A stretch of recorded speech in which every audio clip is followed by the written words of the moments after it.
जाखांफुनाय बर' लाइमोन राजु बर'आ डिमाकुसि टाउनाव गोदान रेस्टुरेन्ट बेखेवबाय। उदालगुरि जिल्लानि सिङाव थानाय खाग्राबारिनि सासे रोंखा-राखा सोलोंथाइ गोनां फालांगियाव जाखांफुनाय राजु बर'आ डिमाकुसि टाउनाव एमएस केफ एन्ड रेस्टुरेन्ट बेखेवबाय। बे गोदान रेस्टुरेन्टआव गोबां रोखोमनि जाग्रा मोननो हागोन। लोगोसे रायजो राजाफ्रा जायखौ जानो गोसो बेखौनो अर्डार होनानै जानो हागोन होननानै फोरमायदों। बे रेस्टुरेन्टआ डिमाकुसि टाउननिफ्राय फेरगाव थांनाय लामा दुर्गा मन्दिर नांजाबनाय। सोरबाफोर जालांनो गोसोब्ला बेयाव हाबनानै जालांनो हागोन होननानै फोरमायदों बिगोमाया। बिथां राजु बर'आ खाग्राबारि दखर एबसुनि लोगो आफादगिरि बिबान लानानै खामानि मावबोदों आरो दिनै बिथाङा डिमाकुसियाव गोदान रेस्टुरेन्ट बेखेवबाय।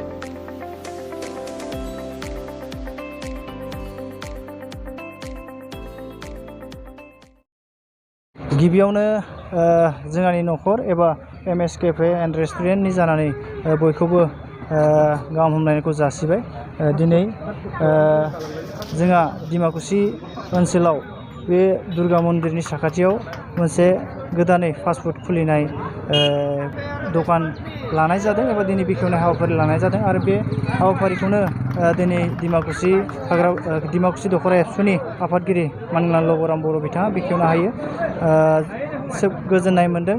डिमाकुसि ओनसोलनि रायजो राजायाबो जोंखौ बाख्नायदों एबा बरायदों। बेनि थाखाय जोङो न'खरनि जानानै बयखौबो जोङो साबायखर जासिदों आरो जोङो बेखौनो बुंगोन जोंहानि जि केफे एन्ड रेस्टुरेन्ट बेवहाय जोंहा हानायसिम गोदान गोदान आइटेम आरो हाइजेनिक फुडनि बेबस्था जोङो खालामनाय जागोन। कास्टमारनि नांगौबायदि दाबिखौ जोङो सुफुंनो जोङो नाजागोन।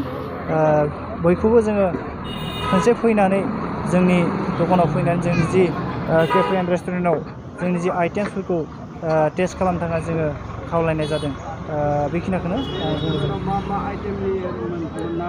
बे रेस्टुरेन्टआव दासान्दियाव जोंहा रल थागोन, मम' थागोन, चावमिन, बार्गार आरो गोबां आइटेमा जोंहा लासै लासैनो फैगोन। दिनै गोदान हिसाबै जोंहा माखासे जागायनायाव एसे खम आइटेम्सखौ लानाय जादों। लासै लासैनो जोंहा गोबां आइटेम्सफोरा एभेलेबेल बेयाव जागोन।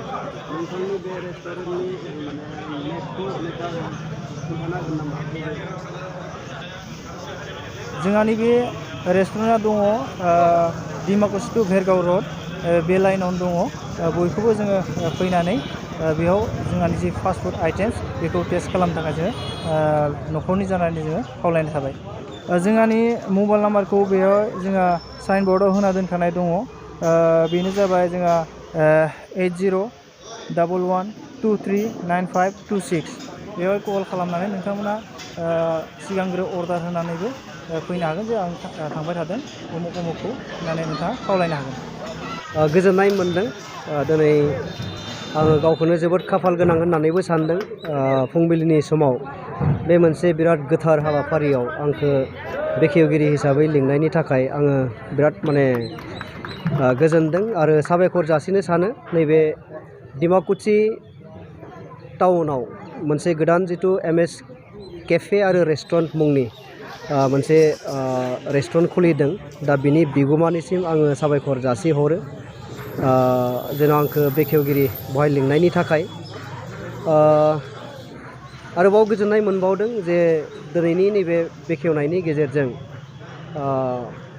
एमएस केफे आरो रेस्टुरेन्टनि बिगोमा बिथांनिसिम आङो साबायखर जासिहरनो सानो। मानो होननानै बुङोब्ला बिथांमोना नैबे डिमाकुसिखौ गावसोरनि मोनसे फालांगिनि मोनसे एरिया हिसाबै बासिनानै लानायनि थाखाय बे समाव आङो बेखौनो बुंनो सानो जे जोंनि बर'फोरनिफ्राय बे मोनसे बाख्नायथाव हाबाफारि। राजु बर' बिथां आरो बिथांनि न'खर बिथांमोना दिनै फालांगि खालामनो आवगायबोदों। बे मोनसे बरायथाव आरो बाख्नायथाव हाबाफारि। मानोथो होननानै बुङोब्ला जोंनि बर'फोरनियाव बांसिननियावनो फालांगियारि गोसो बेखौ जोङो नुनो मोननाय जाया। आथिखालाव मानसिफोरा गोबां जौगाबाय। स्पेसियेलि डिमाकुसिनि बाथ्राखौ रायलायोबा डिमाकुसिया दिनै एसे गाबोन एसे देरलांगासिनो दं। दा बेयाव जोङो नायदों जे जोंनि बर'फोरनि बेसेबां दखान दङ आसि बिजौआव सानजानाय।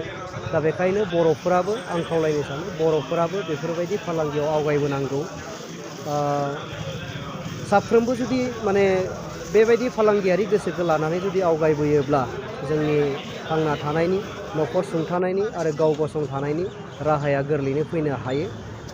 दिनै नैबे राजु बर' आरो बिथांनि न'खरखौ बाख्नायनांगोन। बिथांमोना नैबे रेस्टुरेन्टनि गेजेरजों गाव सुंथा बेब'स्थाखौ खालामनो नाजादों। बेनि थाखाय बिथांमोननि न'खरखौ आङो दखरा आफादनि आफादगिरि जानानैबो आरो दिनै बे गोथार माने नैबे बेखेवगिरि हिसाबैबो MSKF आरो रेस्टुरेन्टनि बेखेवगिरि हिसाबैबो आङो बिथांमोननो साबायखर जासिहरो।